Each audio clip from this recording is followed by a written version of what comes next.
My cat Freddie loves to be brushed and cuddled. But stirring up his cat allergens meant sneezing and itchy eyes. Then I found Purina One Live Clear. It's cat food that reduced the major allergen and my suffering in as little as 21 days. Now, we feel closer than ever. If you have issues with cat allergens, you really need to try Purina One Live Clear. Try new Purina One Live Clear today. Purina One, a difference from day one. WABC New York and 107.1 WLIR Hampton Bays. It's the 77 WABC News Hour. Sponsored by Secure Cash, LLC. Talking the news with Noam Laden. All the news you need to know with Joe Nolan, traffic, Justin Ellick, sports. And now, Talking the news with Noam on 77 WABC. Yes, that's me, 5:02. Good morning. It is Friday, March 14th. Your forecast from the 77 WABC Weather Center. A mix of sun and clouds today. High 54. The weekend, well, it looks like this. Saturday, cloudy, high 50. Sunday, clouds in the morning. Showers, maybe even thunderstorms later in the afternoon. The high is going to be 62. If you are walking out the door with us right now, it is 38, partly cloudy in White Plains up in Westchester County. 39 and clear in Rahway over in New Jersey. And it is 41 and partly cloudy right outside our Midtown studios. The top 5 at 5. How come no one knew a grown man was being held hostage in his stepmother's home? Columbia University expels some students involved in anti-Israel protests. Governor Hochul summoned to the White House again. There is a final salute today to a Newark cop gunned down who died way too young. And the inventor of Pirates Booty is claiming that he is the mayor of a Long Island town today. All right, let's get right into it at 5:03. We'll start in Connecticut with a story that, boy, everybody is talking about. This Connecticut stepmom who allegedly held her stepson hostage for more than 20 years in their home. He's now 32 years old. The Waterbury mayor commenting on this, saying, there is a limit to how this investigation will go and to how many things were missed along the way, right? So how did the school system not know that this then kid was being starved? We found out he was being starved. How did they not know he was locked in their house? And what happens next to this stepmom? It's devastating, and, we're going to make sure that the systems are working into the future to see what might have happened 20 years ago when this may have been reported. See, I haven't been following this story. So this now 31-year-old was set fire to his room 2 weeks ago in this Waterbury home with the idea of getting the attention of firefighters who showed up so they could find him. And they did that. He set fire to the room. Firefighters found him. He was 5'9" and weighed 86 pounds. His stepmother allegedly was starving him to death. And now we find out that he had been in this room, locked in this room since he was in 4th grade. Well, there's limits, I would think, to what you can do. We can send people out to check and look at it. I don't know what it looked like when the officer walked into the house in 2005, what the child looked like. That's 2 decades ago. Yeah, so the questions being asked, and they're good ones, is how did the authorities miss this? They were sent to this house numerous times. Maybe these parents were very good at making look like everything was okay inside of this home. Of course, neighbors upset that they didn't catch anything was going on. The former principal of this victim's elementary school, we don't know his name. They have not released it. But the former principal of the now closed elementary school in Waterbury says his staff noticed that this then child was extremely small and thin when he was in school more than 20 years ago, and they made multiple calls to the boy's stepmom. Now, obviously, she wasn't going to respond because she was allegedly holding him hostage. But they also made calls to the Department of Children and Family Services 20 different times. We knew it. We reported it. Not a damn thing was done. That's the tragedy of the whole thing. Yeah, it is really outrageous. So there was that one visit in 2005. Maybe there were others. They'll come to find out. The stepmom's attorney is blaming all of this on her husband, who died last year, and that she had nothing to do with holding him hostage. This was the biological son of her now deceased husband. She is the stepmother, and so this father did dictate everything as to the upbringing and everything else. Now, when you see this woman in court, it looks like she's from Central Casting when it comes to the evil stepmother. Now, that doesn't mean she is the one behind it, but sure seems like. And now the neighbor, the guy who lived right next door, he talks about this eerie moment he had when his daughter was 10, and he says the victim from next door would have been about 10. He said he didn't know that there was a kid living in the house next door, and his daughter looked up at the window and saw a kid in the window, and this is how it played out. She was just a 10-year-old child on the swing, doing what kids do, looked up in the window, saw a little child. She said had a baseball cap on. He waved to her, she waved to him, and that was it. He walked away. And she never saw him again. Now, he said he didn't think much of it at the time, but now he's thinking, oh, God, what I could have done in that moment if I had known that he was trapped in his house. And he says he feels terrible. He says will feel guilty for the rest of his life that he did not know that this now 31-year-old was being held against his will in his home. To know I was right by here this whole time, and he was going through that suffering, it's heartbreaking. Yeah. I hope he'll be okay. Yeah, but no matter where I went yesterday, everybody asking about this story. But just awful. The good news is he's out, and hopefully they'll nourish him back to health, and he'll have a good life going forward. But just a horrendous, horrendous story. WABC News Time 5:09. Let's go out to Denver International Airport. An airplane catching fire. This was about 5:30 yesterday afternoon. The Boeing 737 had left Colorado Springs, was diverted to Denver after there were some problems on the plane. Now, the pilot on board let everybody know something was going on. Probably like 10, 20 minutes into the flight, they announced that they're going to have to land the plane in Denver because they noticed that there was a lot of vibration when the plane took off. So the plane lands okay, but just seconds after it lands, it catches on fire. As soon as the plane landed, we smelled this weird, like, burning plastic smell, and then everybody started screaming and saying there was a fire. Yeah, so there was panic. The fire was towards the front of the plane. Passengers ran towards the back. The people in front of me started screaming when they saw the flames, and then the people started rushing towards the rear to get out, and they were getting very, very panicky. Now, the amazing part here is the crew did a fantastic job from what we're being told. So did the people on the ground who came to rescue them when they saw the fire on this plane. Everybody got out okay. There were a couple very minor injuries. It was surreal because I was like, is this going to blow up?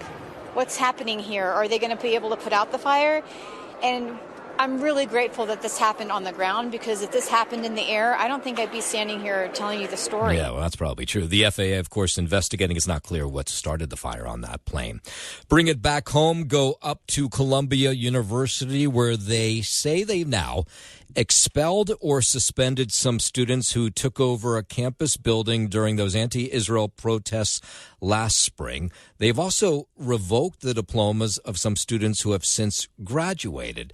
The school, Columbia, the Ivy League school, sending out this campus-wide email yesterday, said its judicial board had issued its sanctions against dozens of students who occupied Hamilton Hall. Don't know why it took so long to come to this conclusion, but students, of course, on the Columbia campus got this email responding to it yesterday. Like, there has to be some form of consequence. I don't think that anyone should be flat out, like, suspended. Yeah, so we don't know how many students have been expelled. We don't know how many have been suspended. That was not part of this email sent out. It's tricky, right? I wish that the staff was more willing to talk about it, specifically the professors, because it feels like there's so much fear from administration around, like, maybe they're losing their jobs. The crackdown comes right after the White House stripped the university of more than $400 million in federal funds over what it describes as the university's inaction against widespread campus anti-Semitism. And last night, federal immigration agents showed up at an apartment on West 113th Street, right near the Columbia University campus. They were looking for a woman. They could not find her. This as the Council on American Islamic Relations last night, filing a federal lawsuit against Columbia and Congress for calling the release of thousands of student records as part of the investigation into anti-Semitism on the college campuses. They're upset that this information from Columbia is apparently being shared with the authorities, but Columbia says has not said they're doing that. The university declining to comment on this action by CARE. And last night, or rather yesterday, you had these anti-Israel protesters who stormed Trump Tower. They were hauled away on buses. They all sat downstairs and they were chanting Free Palestine and a couple other things. So it was about 100 people who entered the lobby of Trump Tower. They were wearing jackets. As soon as they all got in, they pulled them off, and underneath were red T-shirts calling for the release of the detained activist Mahmoud Khalil, who sits in a Louisiana prison today as he waits to find out if he's going to be deported. President Trump says Khalil is a terrorist sympathizer and should be deported to either Algeria or Syria. He's lived in both countries because he's pro-Hamas. So the police come in. They have to deal with this huge crowd of 100 protesters. Here's the deputy mayor of public safety, Kaz Daughtry, who says these protesters were pretty organized. Where they came in, they had regular jackets on. They took off their jackets and they had shirts, all red shirts. Now, there was a moment where the police said, look, you have a chance to walk out of the lobby now and you won't be arrested. The NYPD Chief of Department, John Schell, says they gave the protesters a bunch of warnings before they started hauling them away. And once we did that warning 3 times, the NYPD, with its professionalism, as you saw, went in and made the arrests. There were no injuries. There were no incidents. There was no damaged property. So the group that took over the lobby of Trump Tower yesterday, they're called the Jewish Voice for Peace. And their supporters had disguised themselves when they entered the dining area of the Fifth Avenue building yesterday. Then they started yelling, displaying these matching red protest shirts, and holding up all kinds of signs. Now, are all the people, the members of the Jewish Voice for Peace, Jewish? That part I don't know. How many of them are arrested? They didn't give us a clear number, but they hauled away a whole bunch of them on a bus yesterday afternoon. 5:15, let's head over to the 77 WABC Sports Desk. Happy Friday. Good morning, Justin Elliott. Happy Friday. Good morning to you, Noam Liddon. Start here on the collegiate hardwood at the Garden, where Big East Player of the Year, R.J. Lewis Jr., scored 20 points, and number 6 St. John's romped to a 78-57 blowout of Butler in their Big East tournament quarterfinal. Kadari Richmond finished with 15 points, 9 assists, and 8 rebounds for the Red Storm. Aaron Scott also scored 15 for St. John's, which has won 7 straight games and 17 of 18 since the new year. Coming off the school's first outright Big East regular season title in 40 years, the Johnnies hold the top seed at the conference tournament for the first time since 1986. They'll play number 25 Marquette in the first semifinal tonight at MSG after the 5th-seeded Marquette rallied for an 89-87 win over number 4 seed Xavier yesterday. Tip-off there is scheduled for 6:30 p.m. tonight. The other Big East semifinal will be UConn and Creighton,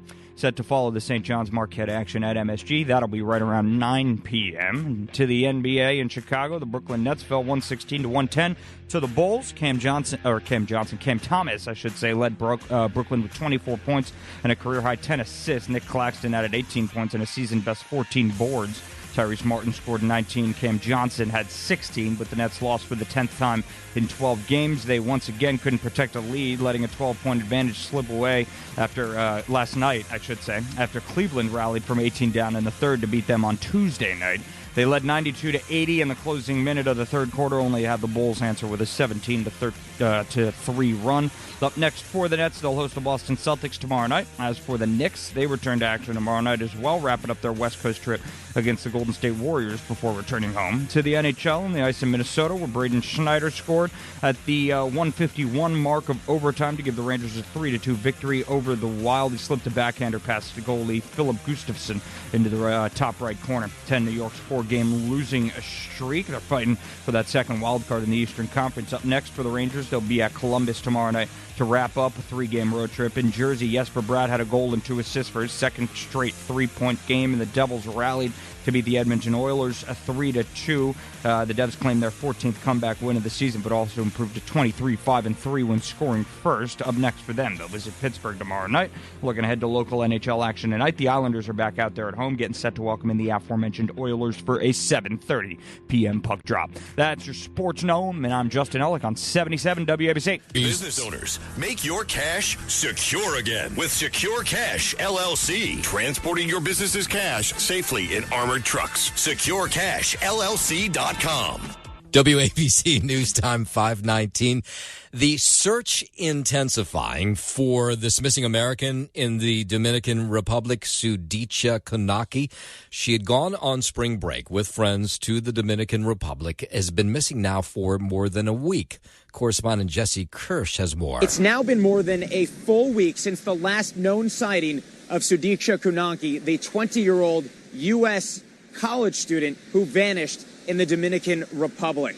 She was on spring break with friends in Punta Cana, not far from where I am right now. So there's conflicting reports that there is a person of interest in the case that's been identified, but investigators in the Dominican Republic say they don't use that term and that there are no suspects. The police here say they don't use that term. I just said that, didn't I? In their investigations. This comes after the Loudoun County Sheriff's Office from Kunaki's hometown in Virginia said that it had identified a person of interest. The Dominican Republic National Police further say at this time, no one is being considered a suspect in this case. And the sheriff in Virginia says that this is a missing person case at this time. The issue, of course, there was one report that maybe she'd gone missing in the surf, had been out.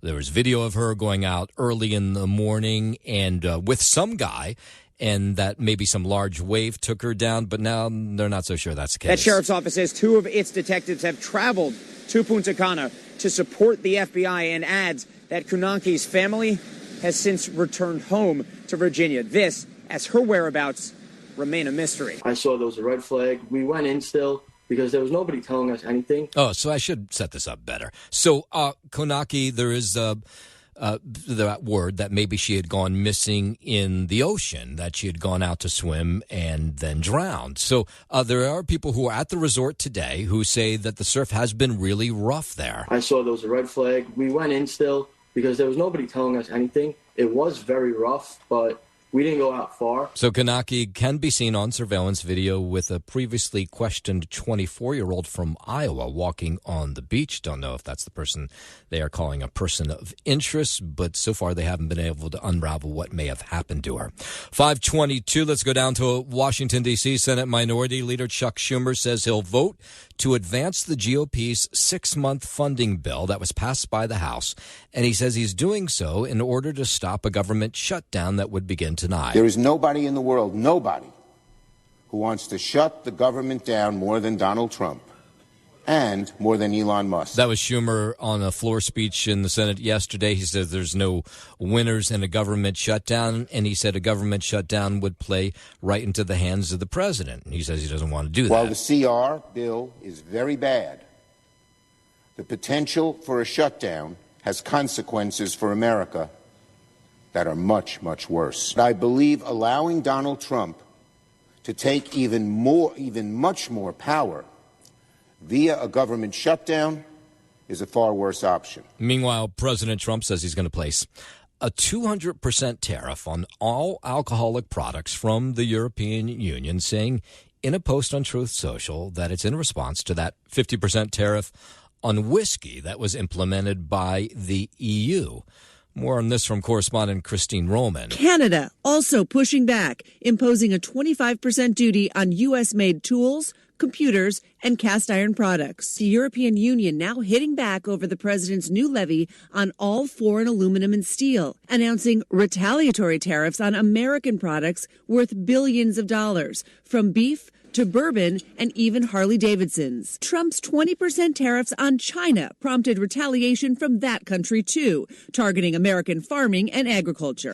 Amid the trade drama, a respite on Wall Street with promising inflation numbers. The annual inflation rate improved slightly to 2.8% in February, but all calculated before any of the president's tariffs took effect. WABC News Time 524. A federal judge in Maryland ordering thousands of fired government employees to be reinstated. Thursday evening, the judge issued a temporary restraining order against a dozen agencies that had fired their probationary employees. The ruling said the government gave no advance notice to the workers and fired them illegally without cause.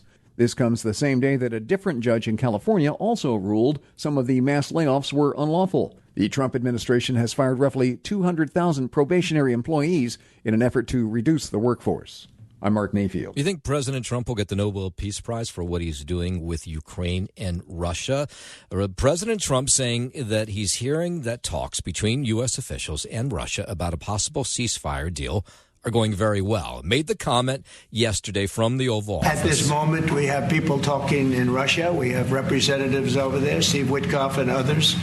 And they're in very serious discussions. You'll remember earlier in the week, Ukraine says it would agree to come to the ceasefire table, a 30-day ceasefire, to try to work things out with Russia. Russia President Vladimir Putin says his country agrees in principle with this U.S.-backed ceasefire proposal. Thousands of people are being killed, young people, usually, mostly young people. We were just talking about it. Thousands of young people are being killed a week. And the president says this war not only being deadly, being number one, but incredibly costly, both to Russia, Ukraine, the rest of the world. It's also a tremendous cost to the United States and to other countries. And it's something that would have never happened if I were president, and it makes me very angry to see that it did happen. But it happened. The president talking about all kinds of world affairs. He had welcomed in the NATO secretary to the White House yesterday. So he talked about the Ukraine-Russia war, of course. He also talked about North Korean leader Kim Jong-un. And he says he still has a good relationship with him. I have a great relationship with Kim Jong-un. And we'll see what happens. But certainly he's a nuclear power. If I wasn't elected, if Hillary got in, you would have had a nuclear war with North Korea. He expected it. He expected it. And they said, thousands of people. No, millions of people would have been killed. We got along really good. We had a very good relationship, and we still do.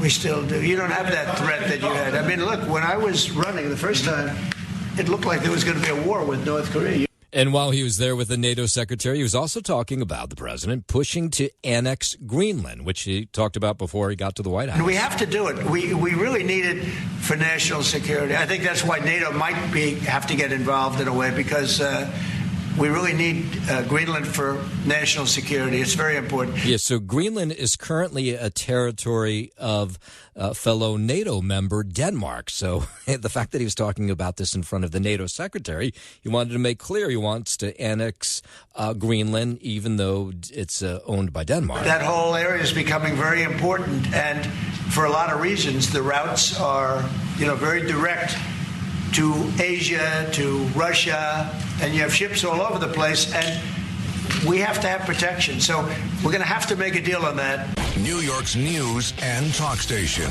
Download the 77 WABC mobile app now. It's the 77 WABC News Hour. Sponsored by Secure Cash, LLC. Talking the news with Noam Laden. All the news you need to know with Joe Nolan, traffic, Justin Ellick, sports. And now, Talking the news with Noam. On 77 WABC. Yes, that's me, 536. Good morning. It is Friday, March 14th. Your forecast from the 77 WABC Weather Center. A mix of sun and clouds today. High 54. The weekend looks all right. Saturday, cloudy, high 50, and then Sunday, clouds in the morning, showers later in the afternoon, the high 62.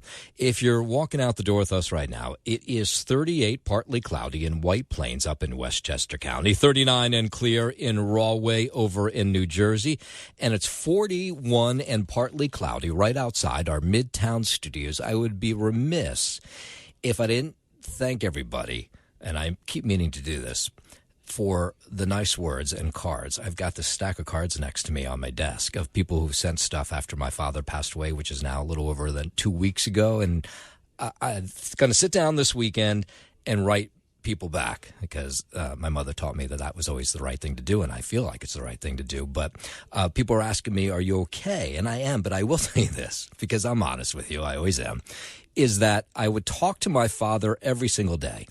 And when I talked to him was when I left here at the radio station. I would get into my car and I'd call him. I'd FaceTime him. And so I have to be honest, every single day I've gotten into my car over the last 2 weeks, I cry the whole way home, because I realize in that moment how much I missed. I mean, I loved those conversations I had. Not everyone was fascinating, but I loved talking to him. So thank you. And I'm going to get back to everybody who's gotten to me, I promise. It's just been hard. I'm trying to sort of still deal with it because it's kind of a little fresh and raw.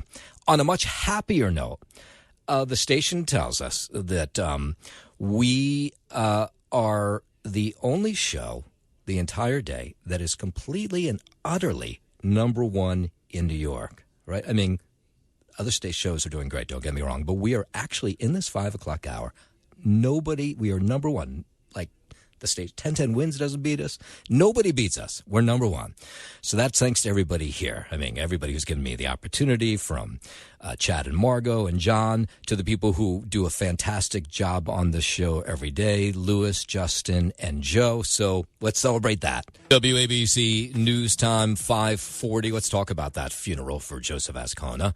The funeral service for the Newark police officer who was gunned down a week ago today will be held this morning in Newark. The officer was showing up to a scene where he was told there were people with guns. As he exited his car in Newark, he was shot and killed. Yesterday at a funeral home on Wilson Avenue, the wake took place. It was a private affair. Sometimes they make these public, so just everyday city residents could come and thank the family for the service that, the officer has done. But in this case, they wanted it to be private. That day, we did see the worst of humankind. And when our brother was taken away from us too soon, he was a real cop, a true cop. Whoever met him, whoever knew him, knew that he had a heart of gold. Governor Murphy has ordered that flags fly at half-staff in Azcona's honor today. The funeral going to be held 10:30 this morning at the Cathedral Basilica of the Sacred Heart. That is on Ridge Street, and as Joe's been telling you, just probably want to stay out of that area unless you're planning, of course, on saluting the officer. He was just, it's just a god-awful story. 26 years old. And just to make matters worse, the person who shot and killed him was a 14-year-old. And why a 14-year-old had an automatic weapon on him, we still don't know. But either way, the funeral for Azcona going to take place at 10:30 this morning. 5:42, Governor Hochul headed down to the White House this morning to meet with President Trump about New York's sanctuary city status. The meeting comes after the Justice Department hit several city hotel shelters with these federal subpoenas seeking names, birth dates, and other information about immigrant seekers, migrant seekers. Here's Governor Hochul talking about this meeting that's going to take place a little later this morning. We will not be cooperating in terms of state police not assisting unless they have a warrant for someone's arrest or have proof that this person is a dangerous individual. So this comes 2 days after the border czar Tom Homan was on Hochul's turf up in Albany, threatening to flood New York with ICE agents. Hochul says the state has always cooperated with ICE when it comes to removing dangerous criminals, but she's vowing to hold the line on New York's sanctuary city status. We have always cooperated with ICE when it comes to removing dangerous criminals. So that's the meeting today. I imagine they'll talk about congestion pricing. The last time Governor Hochul was summoned to the White House, it was about 2 or 3 weeks ago. They tried to come up with a deal on congestion pricing, the president and the governor. Clearly, they did not, because they put down this drop-dead date of turning off the cameras of March 21st, which apparently is still in place. The governor says she's not going to turn off the cameras unless the president provides New York City with the billions of dollars raised by congestion pricing for paying all those projects at the MTA. So I imagine that'll be part of that meeting, and I assume we'll hear from both sides when it's over. A Manhattan man who's in the country illegally from Guatemala has been charged in Nassau County with beating his 2-month-old baby to death. An autopsy revealing that this toddler, well, she's not a toddler, this infant had severe damage to her body from this individual. He threw the child on the ground and sustained many of these injuries. The amount of times he's done this to the child is still unknown. Nassau County police say the crime just really shocking, even for people who see crimes all the time, is 20-year-old Marlon Robinales, who told police that the baby had fallen off his lap. He lied to them. These injuries are noted to be a severe damage to the cervical spine where it's separated between C5 and C6. Subcranial bleeding, fractured ribs to a 2-month-old, which is very, very hard. Older fractures within the ribs that seem to be healing, as well as many abrasions to her face. I mean, it's shocking and disgusting. And this individual shouldn't have even been in the U.S. He claimed the baby wasn't his. Something going on with the baby mama. Severe damage to the cervical spine, subcranial bleeding, fractured ribs to a 2-month-old. Yeah, and the police, of course, in Nassau County, again, asking the question is, well, if he wasn't here, he wouldn't have been able to carry out this crime. I want you to all think about it. This man should not have been in this country. This man should have never had a child in with him in his residence. No. And what he did to this kid is unthinkable. Enough is enough. We got to stop this. We can't have it no more. Yeah, he's right about that. 5:45. Let's head over to the 77 WABC Sports Desk, and here's Justin Ellick. Thank you, Noam Layden. Start here on the collegiate hardwood at the Garden, where Big East Player of the Year, R.J. Lewis Jr., scored 20 points. And number 6, St. John's romped to a 78-57 blowout of Butler in their Big East tournament quarterfinal. Kadari Richmond finished with 15, 9, and 8 for the Red Storm. Aaron Scott also scored 15 for St. John's, which has won 7 straight games and 17 of 18 since the new year. Coming off the school's first outright Big East regular season title in 40 years, the Johnnies hold the top seed at the conference tournament for the first time since 1986. They'll play number 25 Marquette in the first semifinal tonight at MSG after the 5th-seeded Marquette rallied for an 89-87 win over number 4 Xavier yesterday. Tip-off there is scheduled for 6:30 p.m. before the other Big East semifinal. That'll be between UConn and Creighton, and that's a 9 p.m. tip-off at MSG. To the NBA in Chicago, where the Nets fell 116-110 to the Bulls. Cam Thomas led Brooklyn with 24 points, a career-high 10 assists, and Nick Claxton added 18 and a season-best 14 rebounds. Tyrese Martin scored 19. Cam Johnson had 16, but the Nets lost for the 10th time in 12 games. They once again couldn't protect a lead, letting a 12-point advantage slip away. And last night, they led 92-80 in the closing minute of the third quarter, only to have the Bulls answer with a 17-3 run. Up next for the Nets, they'll host the Boston Celtics tomorrow night. As for the Knicks, they return to action tomorrow night as well, wrapping up their West Coast trip against the Golden State Warriors before returning home. To the NHL on the ice in Minnesota, where Braden Schneider scored at the 151 mark of overtime to give the Rangers a 3-2 victory over the Wild. They slipped a backhander past goalie Philip Gustafsson into the top right corner. And New York's 4-game losing streak, they're still fighting for that second wild card in the Eastern Conference.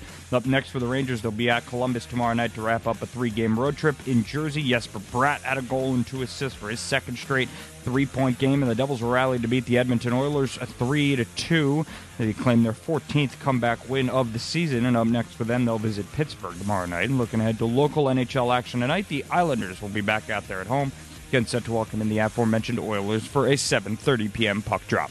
That's your Sports Gnome, and I'm Justin Alec on 77 WABC. WABC News Time 5:49. Let's go down to Berkeley Township, New Jersey. This was a story we told you about earlier this week. These neighbors who had been feuding apparently for a very long time. Police had been called in other times during these fights.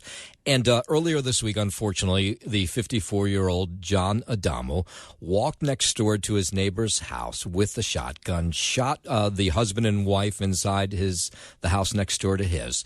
Then he went back home and he shot and killed himself. Now, the husband and wife in that home, they survived, thank God. And we got hold of the 911 tapes from the woman after she was shot, and here's what it sounded like. 911, where's your neighbor?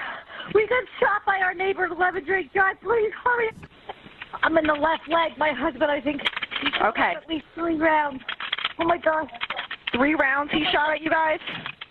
I'm more than 3. Please hurry. It hurts so bad. Yeah, it's intense to listen to. It's this sleepy Jersey Shore town, Berkeley, if you're not familiar with it. And police said they had been called to, deal with some of these feuds that had happened in the past, but it never had escalated to the violence that took place earlier this week. I can't move my leg. Okay, don't try and move it. We have help on the way, okay? There's blood everywhere. There's blood everywhere? What kind of gun did he shoot at you? It looked like a rifle.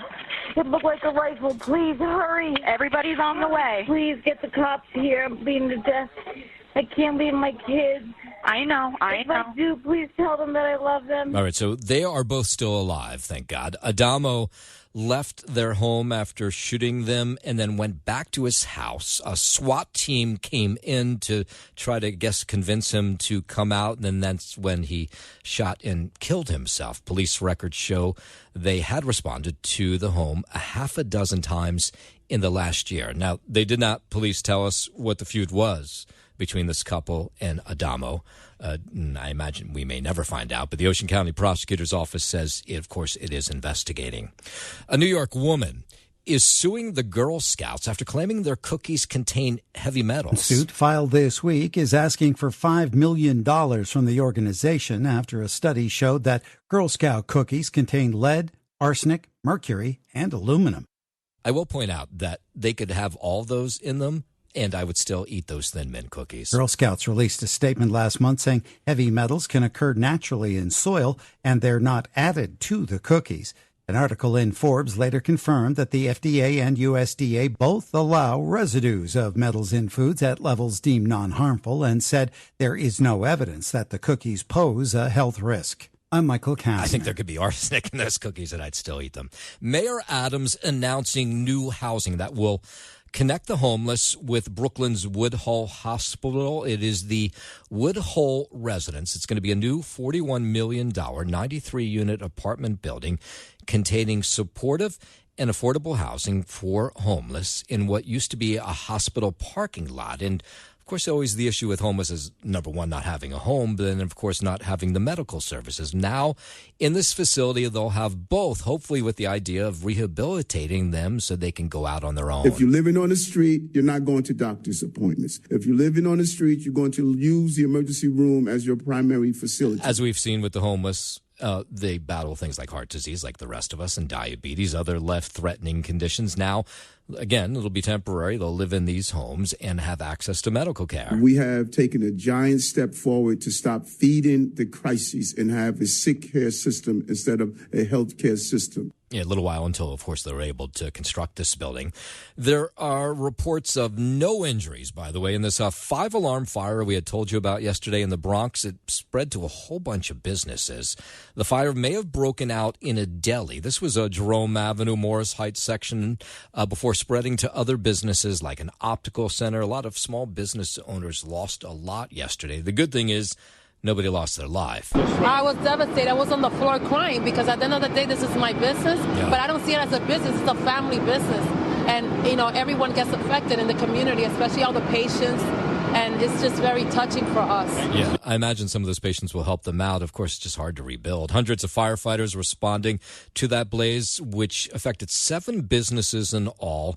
Again, they think that it may have started out in a deli in that little strip mall. While we're talking fire, Mayor Adams declaring 2025 Fire Prevention Year here in the city to mark the 100th anniversary of National Fire Prevention Week.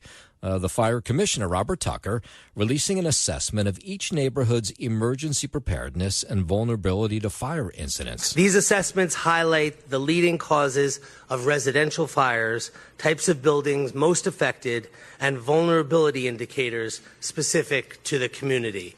So this year, the FDNY will provide targeted fire prevention and life safety educational resources to around 100 blocks that have been identified by the department as having the highest risk of fire. So that makes sense. We track things like historical fire data, age of buildings, how many times EMS has shown up at a location, the number of 311 calls. Yeah, I think that probably will all be very helpful. Okay, this is an odd story that I'm having a hard time getting my head around, and maybe as the hours go on, I'll get more information. But there is a power struggle unfolding in the small village of Seacliff out on Long Island. One of their residents is, I wouldn't say famous, but you'll know who he is in a moment. His name is Robert Ehrlich, and he's the guy that invented Pirate's Booty. If you have kids that were born in the last 25 years, you know what Pirate's Booty is because that's all they eat when they're kids. So he's made a lot of money from that. He lives in Seacliff. He says he doesn't like the way Seacliff is being run. So yesterday, he said he found this old law on the books in New York that he said he could declare himself mayor. So he did yesterday. He says, I'm mayor. And then he fired all of the village staff. I don't know that they really left their positions, but he did tell them they could reapply for their jobs. Here he was. He wouldn't talk to reporters, but he did release a statement on Facebook. I'm Rob. Whatever they're saying about me is wrong. I have so many great ideas. I love Seacliff from the bottom of my heart. Yeah. So, by the way, the mayor of Seacliff says he's still the mayor, and that this guy that invented Pirates Booty is not the mayor of Seacliff. We'll end with this story. A young volunteer EMT in New Jersey being credited for being in the right place at the right time when that bus flipped on the Garden State Parkway in Montvale earlier this week. It was a loaded school bus that flipped across the parkway. Matt Goldman, he works with the Tri-Borough Volunteer Ambulance Corps, and he was the first person on the scene. He happened to be driving behind this bus when it flipped over, and it was a bad scene. I mean, thankfully, it looks like everybody will survive. But here he was. He says he was first on the scene. I don't know if I really believe in fate, but I definitely believe in right time, right place. And they tell you about like triage situations and mass casualty incidents, and you think, oh, I could always do that, and I could be there. But being there was terrifying. I can tell you that. I hope to never have to see that again and do that again. Yeah, so the 22-year-old nursing student and volunteer medic had been driving off-duty just behind the bus, watched it flip over. He raced in and started giving aid to all these people who were injured on the bus. They were coming on the Parkway North, no seat belts. The driver somehow swerved and turned over. The young kid went through the window on the bank of the parkway, and the bus landed on top of him.